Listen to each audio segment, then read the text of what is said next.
మాట్లాడాలి. అధ్యక్ష, ఈరోజు అసెంబ్లీలో మరి గవర్నర్ గారి యొక్క ప్రసంగానికి ధన్యవాదాలు తెలిపే సందర్భంలో బీఆర్ఎస్ పార్టీ తరఫున జగదీశ్వర్ రెడ్డి గారికి అవకాశం ఇస్తే వారు మాట్లాడినటువంటి తీరు మరి అత్యంత జుగుప్సాకరంగా దురహంకారానికి నిదర్శనంగా ఇవాళ స్పీకర్ గారు చైర్ను ఛాలెంజ్ చేస్తూ మాట్లాడినటువంటిది మా అందరికి కూడా చాలా బాధ అనిపిస్తుంది అధ్యక్ష.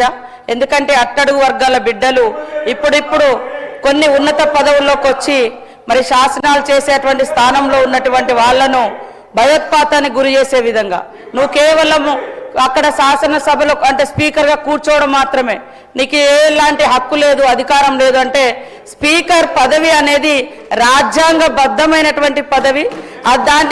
అది ఒక వ్యక్తిగా చూడకూడదు, అది ఒక వ్యవస్థ. ఇక్కడ మొత్తం ఉన్నటువంటి సభ్యుల అందరి యొక్క గౌరవాన్ని మేము చూస్తూ ఉంటాము. ఎప్పుడు నిరంతరం మీరు ఎక్కువ అటే చూస్తూ ఉంటారు, వాళ్ళకి ప్రతి అవకాశం.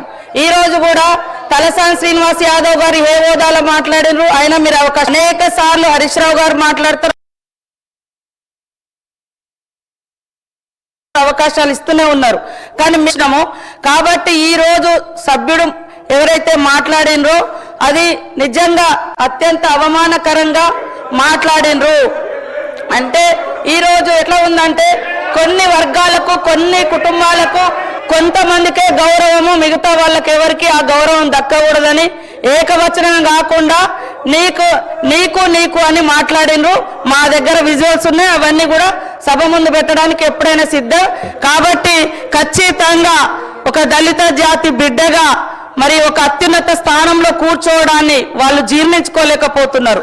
అందుకని పదే పదే పదే పదే అవమానకరంగా నిన్న కూడా ఒక స్పీకర్ ట్రైబల్స్ గవర్నర్ గారిని కాంగ్రెస్ కార్యకర్త అంట అక్కడే మాజీ సీఎం గారు కూర్చొని గతంలో గవర్నర్ గారు మాట్లాడే ప్రతి మాట మా ప్రభుత్వం మాటనే అని ఆ రోజు కేసీఆర్ గారు ఓన్ చేసుకున్నారు.